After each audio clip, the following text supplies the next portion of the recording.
Dans cette vidéo, on va voir 4 points ultra importants sur l'épargne. À tout de suite.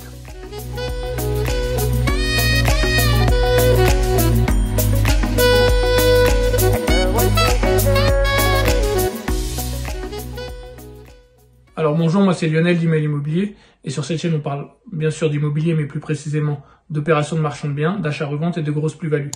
Donc si notre contenu t'intéresse, n'hésite surtout pas à t'abonner et activer la cloche pour retrouver toutes nos nouvelles notifications. Et ici, j'affiche tous mes réseaux pour que tu puisses me suivre beaucoup plus facilement.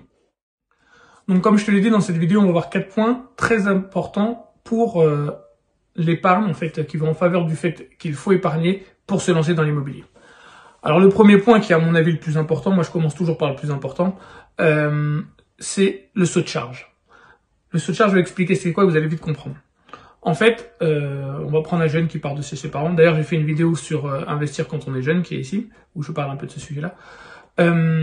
Quand on veut se lancer, avec de l'épargne, on peut avaler le saut de charge. C'est, tu es chez tes parents et tu gagnes 1500 € par mois. Tu mets 100 € de côté. 100 €, 100 €, 100 € de côté.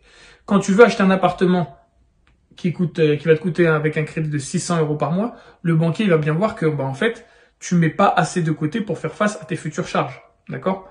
Donc, tu ne peux pas avaler la différence de charge que tu as qui est de 0 là, et là, tu passes à 600. Et il voit que tu mets pas les 600 de côté, donc il se dit, c'est pas possible. Donc, c'est ça, le saut de charge, et il faut pouvoir l'avaler. Par contre, quand tu gagnes 1500 € par mois, et que tu vas acheter un appartement qui coûte 600 € par mois, si t'as pas de charge et il voit que tu mets régulièrement 800 € de côté, donc là, il se dit que comme il épargne 800 € de côté, il va pouvoir payer les 600 € de loyer, de crédit qu'il va avoir. Donc là, tu avales le saut de charge. Là, tu montres au banquier que tu es crédible et que t'es pas un pimpin qui se présente, je veux acheter un appartement parce que j'ai vu que c'était bien sur Internet. Non. T'es quelqu'un qui a une discipline, qui épargne de l'argent et qui est prêt à faire face à la différence de charge qu'il va avoir. Ça, c'était le premier point. Le deuxième point, c'est que t'es plus crédible.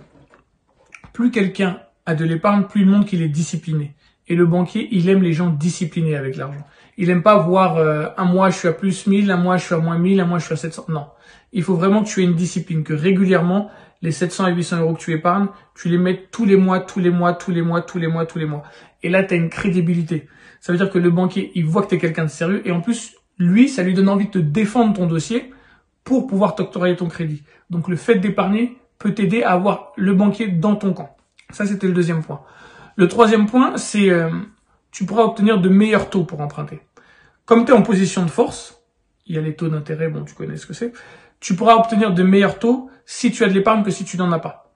Quelqu'un qui a de l'épargne, le banquier sera plus enclin à vouloir le garder ou à vouloir lui faire plaisir que quelqu'un qui n'en a pas. Donc ça, c'est un point très important.